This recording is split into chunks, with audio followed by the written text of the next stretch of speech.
Assalamualaikum warahmatullahi wabarakatuh. Om Swastiastu. Namo Buddhaya. Salam kebajikan. Shalom. Sebelum kita mulai cerita horor yang seru dan penuh misteri kali ini, saya punya permintaan kecil nih buat kalian. Saya tidak meminta kalian untuk subscribe channel ini, tapi kalau kalian suka dengan konten ini, saya akan sangat senang kalau kalian menuliskan Waalaikumsalam di kolom komentar bagi yang muslim, atau menjawab salam sesuai dengan keyakinan kalian masing-masing. Dan jangan lupa untuk like videonya, ya. Ingat, salam adalah sebuah doa yang sangat mustajab. Dengan kalian menjawab salam di kolom komentar, itu sama saja kita saling mendoakan kebaikan satu sama lain. Dan itu jauh lebih berharga daripada sekadar subscribe. Oke, sekarang kita langsung saja ke ceritanya. Selamat menyimak. Namaku adalah Sandi. Dan kali ini aku akan menceritakan pengalaman nyata seorang sahabatku semasa sekolah di Madiun. Sebut saja dia Adi. Kisah hidup Adi adalah perjalanan yang penuh lika-liku, dari keberhasilan hingga keterpurukan yang akhirnya menyeretnya ke dalam jerat persekutuan dengan makhluk gaib demi ambisi duniawi. Namun, seperti pepatah mengatakan, segala sesuatu yang diawali dengan cara buruk pasti berakhir dengan malapetaka.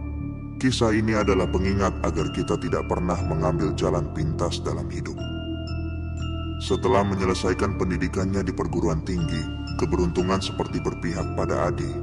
Ia diterima bekerja di sebuah pabrik pakan ternak di Jombang. Pabrik tersebut dikenal sebagai salah satu yang terbesar di daerah itu, dan menawarkan peluang karier yang menjanjikan. Selama beberapa tahun bekerja, Adi berhasil membangun reputasi sebagai karyawan yang berdedikasi. Ia bahkan dipromosikan menjadi supervisor di usianya yang masih muda. Kehidupan Adi semakin lengkap ketika ia menikah dengan Ratna, seorang wanita sederhana yang selalu mendukung setiap langkahnya. Pernikahan mereka semakin bahagia dengan kelahiran seorang anak laki-laki yang diberi nama Raka. Masa-masa ini adalah puncak kebahagiaan dalam hidup Adi. Dengan penghasilan yang stabil dan keluarga kecil yang harmonis, Adi merasa hidupnya berada di jalur yang benar. Setiap pagi, ia berangkat kerja dengan semangat, sementara Ratna mengurus rumah tangga dengan penuh kasih sayang. Namun, seperti roda kehidupan yang terus berputar, keberuntungan Adi tidak bertahan lama. Tahun kelima Adi bekerja, pabrik pakan ternak tempatnya berkarir mulai menghadapi masalah finansial serius. Berita mengenai pengurangan karyawan mulai beredar di kalangan pekerja. Kekhawatiran mulai merasuki hati Adi, tetapi ia mencoba tetap tenang. Hingga suatu hari, yang dikhawatirkan pun terjadi. Pabrik mengumumkan penutupan secara resmi, dan seluruh karyawan termasuk Adi diberhentikan tanpa kompromi. Dengan pesangon yang tidak seberapa, Adi dan Ratna terpaksa meninggalkan Jombang. Mereka kembali ke kampung halaman Adi di Madiun, tempat keluarga besarnya tinggal. Namun kepulangan ke Madiun bukanlah sebuah kemenangan. Rumah tua di pinggir jalan utama yang diwarisi dari orang tua Adi menjadi tempat mereka berteduh. Di samping rumah itu terdapat kios kecil yang dulu digunakan untuk berjualan oleh ibunya. Kios itu sudah lama kosong dan hanya menyisakan kenangan tentang masa-masa sulit di masa lalu. Ratna yang melihat kondisi suaminya mencoba memberikan ide. Bagaimana kalau kita coba buka usaha pecel, Mas? Pecel Madiun kan terkenal, pasti ada yang suka, ujarnya dengan nada optimis. Adi awalnya ragu, tetapi dorongan dari Ratna dan kebutuhan untuk menyokong keluarga membuatnya setuju.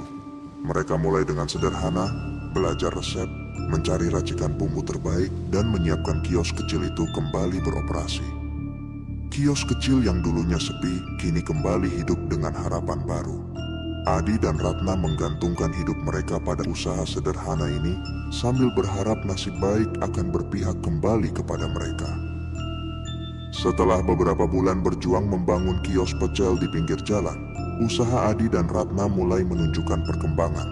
Meski tidak cepat, pelanggan setia mulai berdatangan, tertarik dengan cita rasa khas pecel Madiun buatan mereka. Harapan yang sempat hilang perlahan kembali. Alhamdulillah, Mas.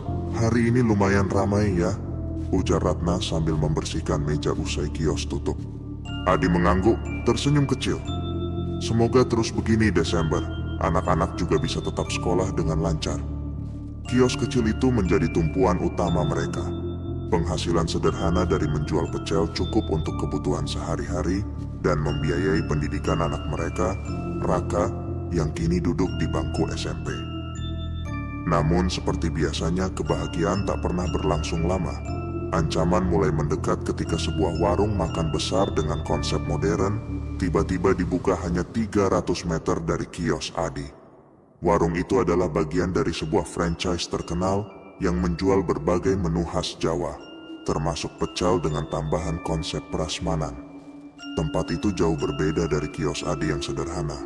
Bangunan warung baru itu besar, bersih, dan dilengkapi dengan fasilitas modern seperti area parkir luas, wifi gratis, dan live musik dangdut setiap malam minggu. "Mas, gimana ini?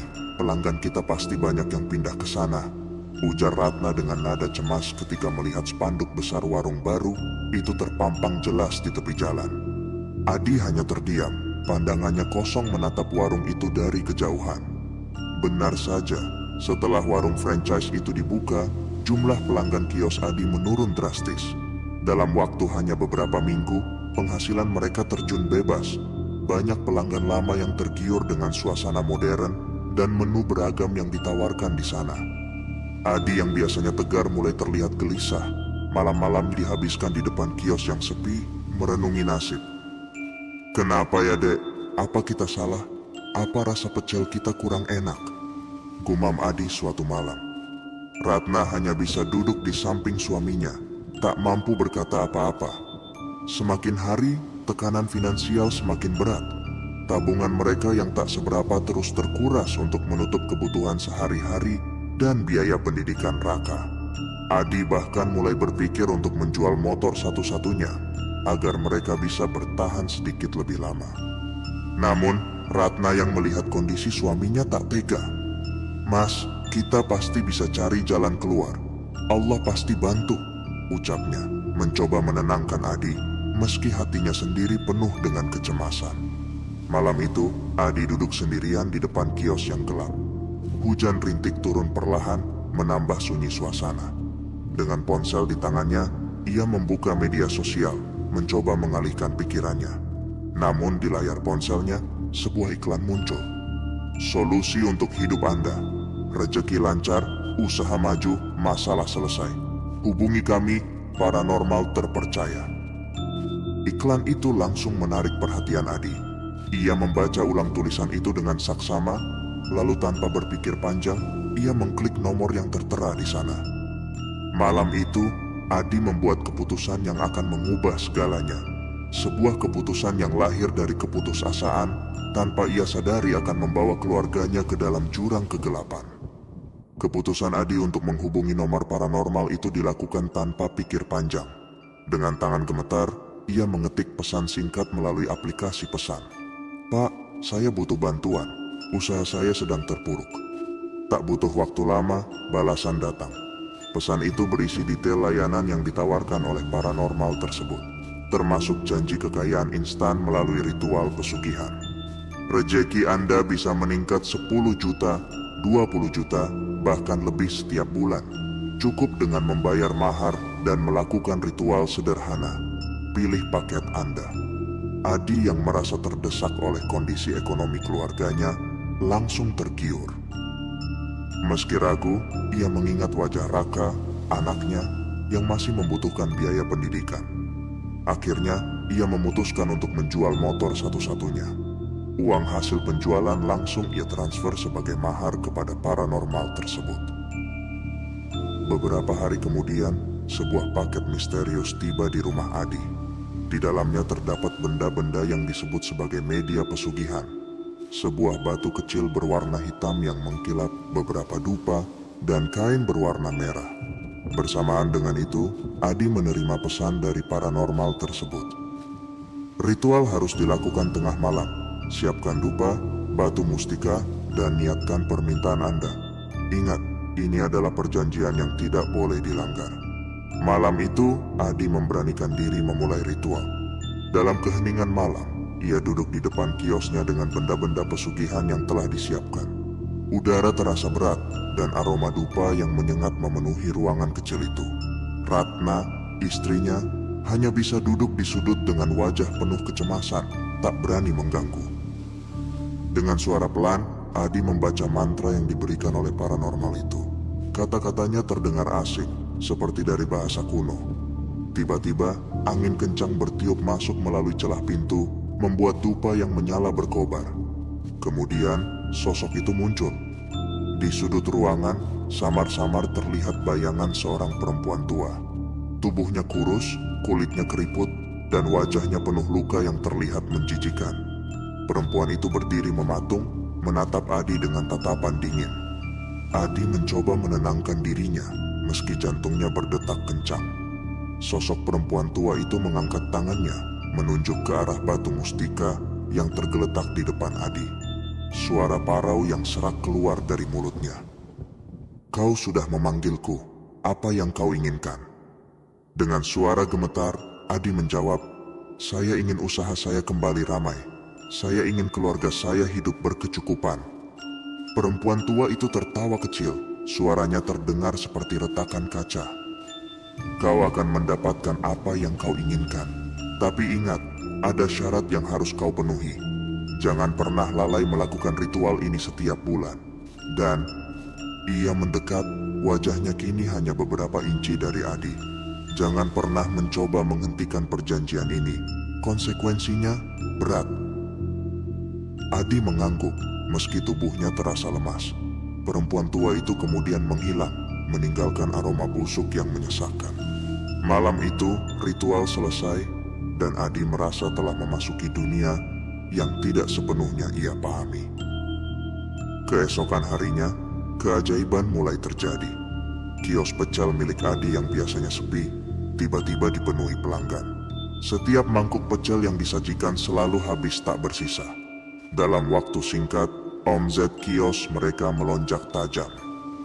"Mas, alhamdulillah, pelanggan kita ramai sekali," ujar Ratna dengan senyum lebar. Adi hanya tersenyum tipis, meski dalam hatinya ia merasa ada sesuatu yang salah.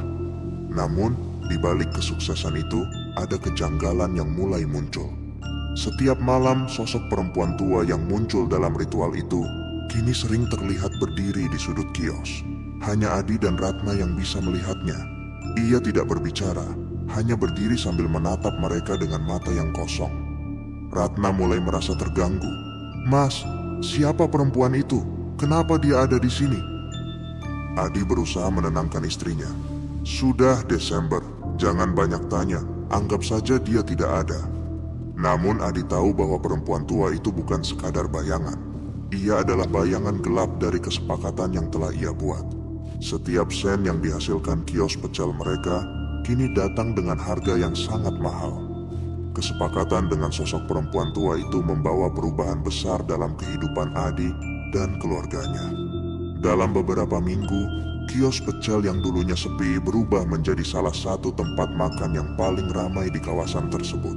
Pelanggan datang silih berganti, bahkan antrean sering mengular hingga keluar jalan. "Mas, rezeki kita benar-benar melimpah, alhamdulillah," ujar Ratna dengan penuh semangat sambil menghitung uang hasil penjualan hari itu. Adi mengangguk kecil, mencoba tersenyum. Namun di dalam hatinya, ia tahu keberhasilan ini bukan datang dari kerja keras semata. Meskipun usaha mereka tampak sukses di mata orang lain, keanehan mulai terasa di dalam kios. Setiap malam, sosok perempuan tua yang muncul saat ritual pertama kini menjadi pemandangan yang biasa bagi Adi dan Ratna. Ia duduk di pojok kios dengan tatapan kosong dan senyum kecil yang membuat bulu kuduk siapapun meremang. Yang lebih mengganggu, perempuan tua itu mulai melakukan hal-hal aneh. Setiap mangkuk pecel yang disajikan selalu disentuh olehnya. Kadang-kadang ia memasukkan jari-jarinya yang keriput ke dalam makanan. Bahkan sesekali air liurnya menetes ke atas nasi dan sambal. Adi dan Ratna hanya bisa melihatnya, sementara pelanggan yang menikmati pecel itu tampak biasa saja, bahkan memuji rasa yang luar biasa enak. "Mas, aku nggak kuat lihat ini," kata Ratna suatu malam dengan nada ketakutan. "Kenapa dia harus seperti itu?" Adi mencoba menenangkan istrinya. "Sudah, Desember. Anggap saja ini bagian dari kesepakatan.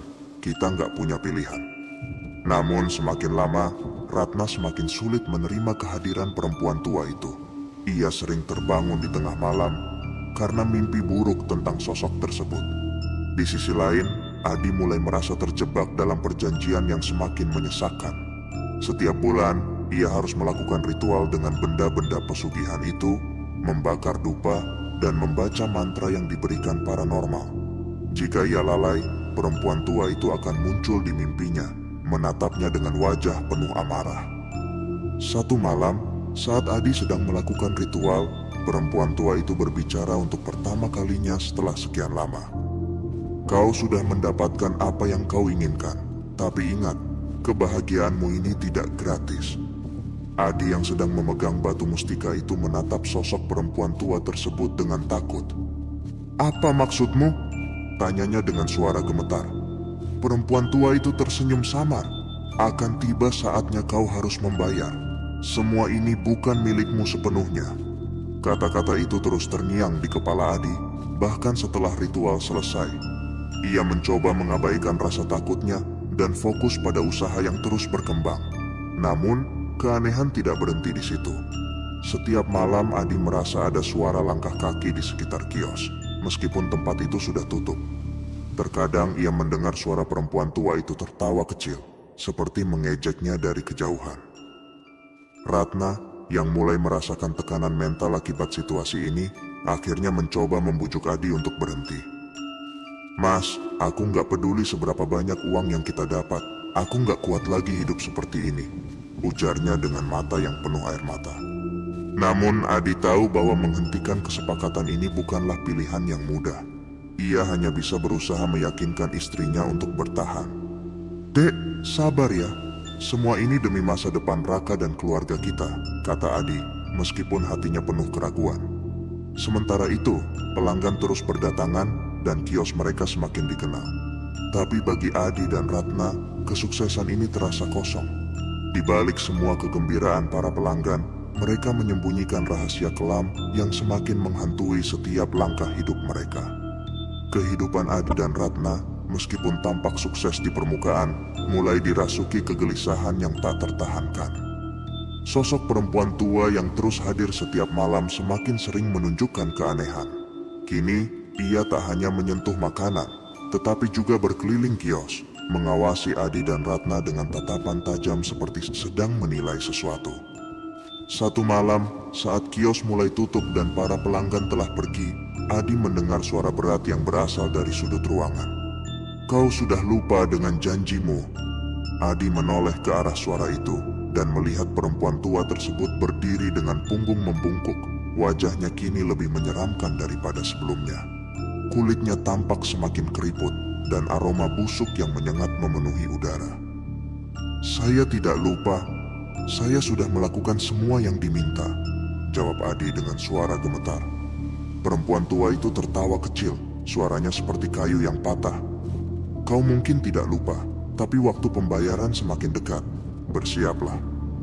Setelah kejadian itu, Adi mulai merasa ada sesuatu yang salah dengan keberhasilan yang selama ini ia nikmati. Setiap malam ia bermimpi buruk tentang perempuan tua tersebut. Dalam mimpinya, ia melihat dirinya dan keluarganya dikelilingi oleh kegelapan. Suara tawa perempuan itu menggema di mana-mana. Kegelisahan Adi mulai memengaruhi kehidupannya sehari-hari. Ia menjadi lebih sering marah-marah, terutama kepada Ratna yang berusaha mencari jalan keluar dari situasi ini. Mas, kita nggak bisa terus begini. Aku takut sesuatu yang buruk akan terjadi, ujar Ratna suatu malam. Aku sudah terlanjur masuk, Dek. Kita nggak punya pilihan. Semua ini untuk keluarga kita, jawab Adi dengan nada tinggi, matanya penuh tekanan. Namun, tanda-tanda keruntuhan mulai terlihat.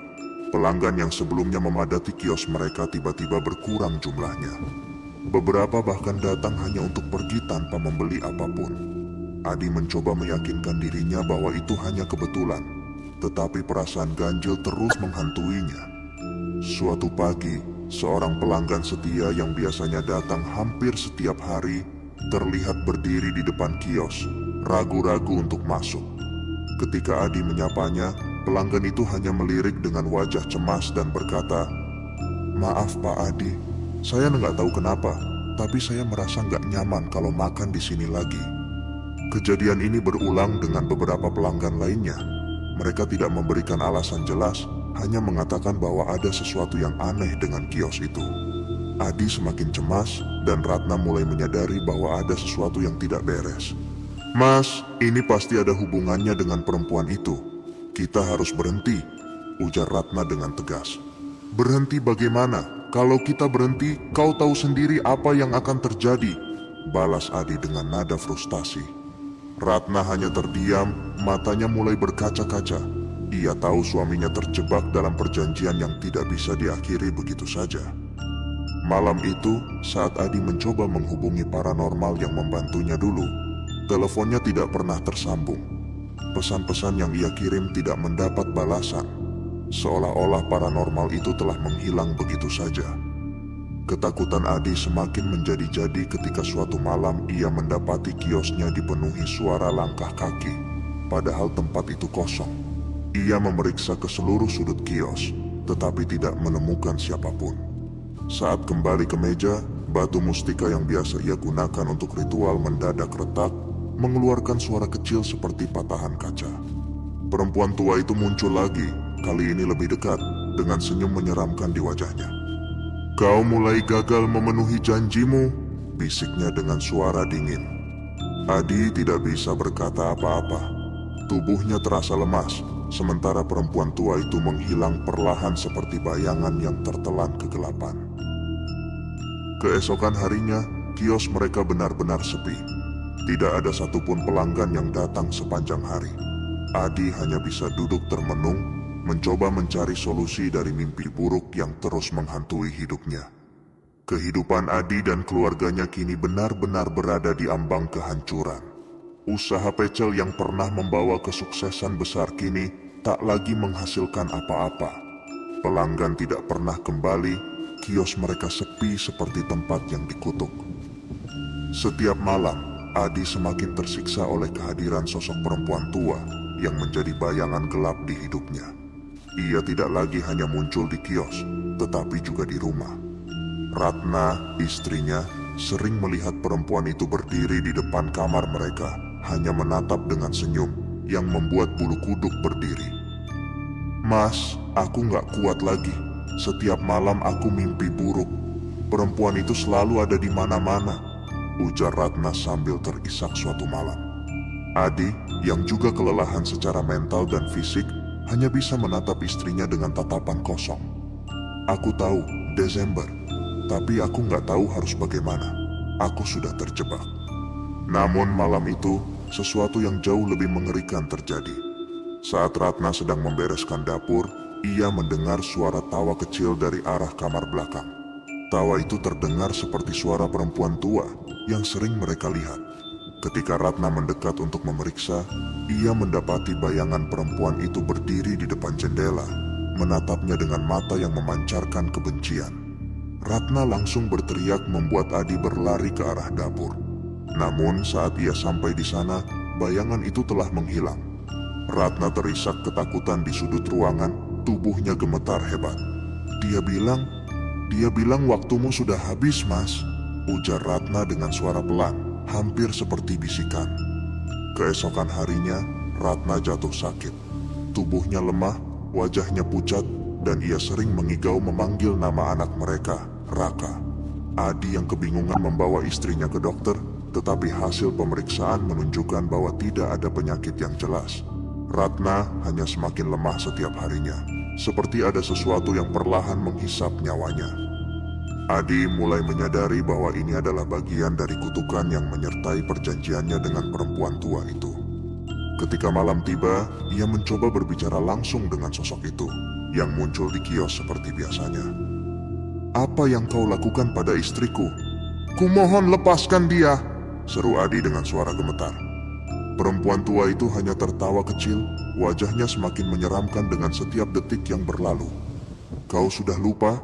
Aku memberimu kekayaan, tapi engkau lupa membayar harganya. Sekarang aku mengambil yang menjadi hakku." Adi berlutut, memohon dengan suara penuh kepanikan. "Kumohon, jangan ambil dia, ambil aku saja. Aku yang membuat perjanjian ini, bukan dia. Perempuan tua itu mendekat, wajahnya hanya beberapa inci dari Adi.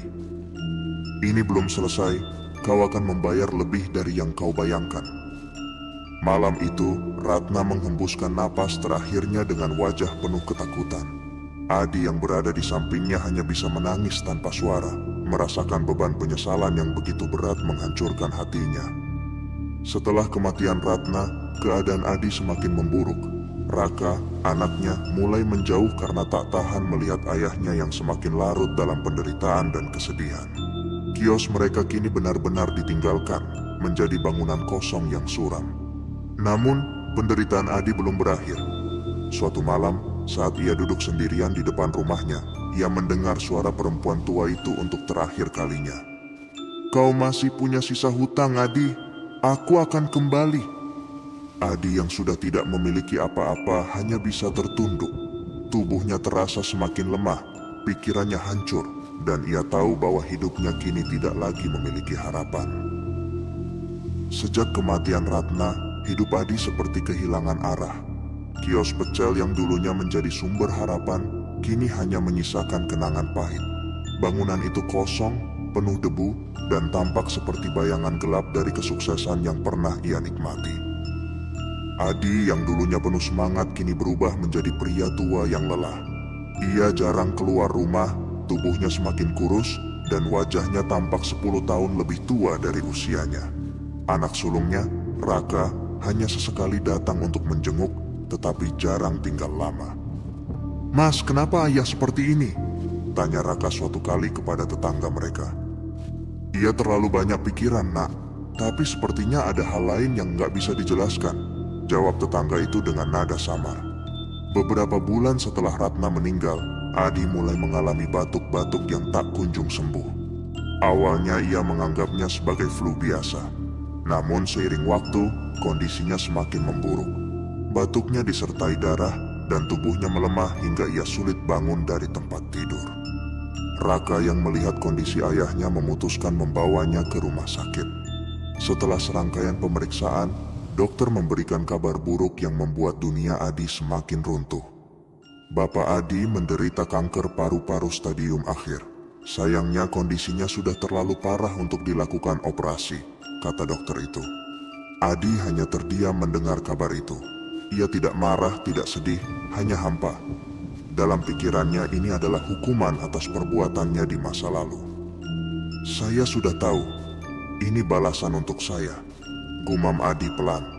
Raka, yang tidak mengetahui rahasia kelam ayahnya, tetap berusaha melakukan yang terbaik. Ia mengurus kemoterapi untuk Adi, meskipun hasilnya nihil. Penyakit itu terus menggerogoti tubuh ayahnya, seolah-olah tak ada harapan untuk sembuh. Namun, bukan hanya penyakit yang menghantui Adi. Sosok perempuan tua itu mulai muncul lagi, kali ini tidak hanya di malam hari. Setiap kali Adi tertidur, ia merasa seperti sedang dicekik oleh sesuatu yang dingin. Dalam mimpinya, perempuan tua itu berdiri di samping tempat tidurnya, menatapnya dengan senyum penuh ejekan. Aku sudah bilang, ini belum selesai, bisik perempuan tua itu. Kondisi Adi semakin buruk, tubuhnya yang dulu kuat kini hanya tinggal tulang berbalut kulit. Tetangga mulai menjauhi rumah Adi karena merasa ada aura yang tidak menyenangkan di sana. Bahkan Raka, yang awalnya ingin menemani ayahnya, perlahan mulai merasa takut. Mas, setiap malam saya mendengar suara aneh dari kamar ayah, ujar Raka kepada pamannya yang datang menjenguk. Pamannya hanya menggeleng. Mungkin itu hanya perasaanmu, nak, tapi kita harus berdoa untuk ayahmu. Namun Adi tahu bahwa suara-suara itu bukan sekadar imajinasi. Setiap malam, ia mendengar bisikan perempuan tua itu, mengingatkannya pada hutang yang belum lunas. Ia mencoba melawan ketakutan itu dengan berdoa, tetapi doanya terasa hampa, seolah-olah sudah tidak ada yang mendengarnya. Di hari-hari terakhirnya, Adi semakin sering berbicara sendiri, memohon ampun kepada Tuhan. Ya Allah, ampuni saya sudah salah, saya sudah menghancurkan keluarga saya. Namun permohonan itu datang terlambat. Perjanjian yang ia buat dengan makhluk gaib itu telah mengambil segalanya darinya. Istrinya, usahanya, kesehatannya, dan kini, perlahan, hidupnya. Tubuh Adi yang sudah lemah terbaring, tak berdaya di atas tempat tidur. Nafasnya tersengal-sengal, setiap helaan terasa berat seperti ada beban tak terlihat yang menekan dadanya. Raka, anak sulungnya, duduk di sampingnya, menggenggam tangan ayahnya yang dingin dan rapuh. "Pak, bertahan ya. Kita masih bisa cari cara. Jangan menyerah," ujar Raka, meski suaranya terdengar penuh keraguan. Adi hanya tersenyum tipis, matanya yang cekung memandang putranya dengan tatapan penuh penyesalan. "Nak, semua ini salah ayah. Ayah terlalu serakah, terlalu bodoh." Raka tidak mengerti apa maksud ayahnya. Ia hanya mengira ini adalah efek dari rasa sakit dan keputusasaan yang Adi alami. Namun, malam itu menjadi malam terakhir yang akan selalu diingat oleh keluarga kecil Adi. Ketika jam menunjukkan pukul 3 dini hari, Raka yang tertidur di kursi dekat tempat tidur ayahnya terbangun oleh suara yang aneh. Itu adalah suara tawa kecil, serak, dan memekik seperti suara perempuan tua yang sudah renta. Ia membuka mata dan melihat sosok perempuan itu berdiri di sudut ruangan. Tubuhnya membungkuk, matanya bersinar merah, dan senyum jahat menghiasi wajah keriputnya. Raka yang tidak pernah melihat sosok ini sebelumnya langsung terpaku. Tubuhnya gemetar, tidak bisa mengeluarkan suara. Perempuan tua itu melangkah mendekati Adi yang terbaring lemah. "Waktumu sudah habis," bisiknya dengan suara dingin. Adi yang sadar sepenuhnya mulai menangis. Ia mencoba mengangkat tangannya, memohon belas kasihan. "Tolong, jangan ambil aku. Beri aku waktu lebih lama." Perempuan tua itu hanya tertawa kecil. Suaranya menggema di seluruh ruangan. "Kau telah melanggar perjanjian. Semua ini sudah menjadi milikku." Dengan satu gerakan, perempuan itu menyentuh dada Adi. Tubuh Adi yang lemah langsung mengejang. Matanya terbuka lebar dengan ekspresi ketakutan yang luar biasa. Ia mencoba berteriak, tetapi suaranya tercekat. Dalam hitungan detik, tubuh Adi terkulai lemas, tidak lagi bergerak. Raka yang menyaksikan kejadian ini hanya bisa menangis histeris, memanggil nama ayahnya berulang kali. "Ayah, ayah bangun, jangan tinggalkan aku." Namun Adi sudah pergi. Tubuhnya yang dingin dan wajahnya yang pucat membeku dalam ekspresi ketakutan. Ketika Raka melihat ke sudut ruangan, perempuan tua itu sudah menghilang. Hanya aroma busuk yang tertinggal menyelimuti kamar itu seperti jejak kutukan yang tidak bisa dihapus. Keesokan harinya, berita kematian Adi menyebar cepat di lingkungan tempat tinggalnya. Banyak yang merasa iba dengan nasib tragis pria itu, tetapi sebagian lainnya berbisik-bisik, menyebut bahwa kematiannya tidak wajar. Tetangga yang pernah melihat perubahan drastis pada hidup Adi, mulai menyadari bahwa ada sesuatu yang ganjil dengan keberhasilannya dulu. Raka, yang kini menjadi yatim piatu, memutuskan untuk meninggalkan rumah itu. Ia tidak ingin tinggal di tempat yang penuh dengan kenangan kelam dan kutukan. Sebelum pergi, ia mengunci kios yang sudah lama kosong dan rumah mereka, meninggalkan semuanya untuk dikubur bersama rahasia suram ayahnya. Dalam perjalanan ke pesantren tempat ia akan menetap, Raka hanya bisa memandang lurus ke depan, mencoba melupakan segala hal yang telah terjadi. Namun dalam hatinya, ia tahu bahwa bayangan perempuan tua itu akan selalu menghantui hidupnya. Kisah Adi adalah sebuah pelajaran tentang bahaya mengambil jalan pintas dengan kekuatan gaib. Kekayaan dan kesuksesan yang datang dengan cara tidak halal selalu membawa konsekuensi yang menghancurkan. Hidup tidak bisa dibeli dengan perjanjian gelap, dan tidak ada kebahagiaan yang bisa bertahan jika dibangun di atas dasar keserakahan. Akhir dari kisah ini menjadi peringatan bagi siapa saja yang mendengar. Jangan pernah bermain-main dengan hal yang tidak bisa dikendalikan. Tamat.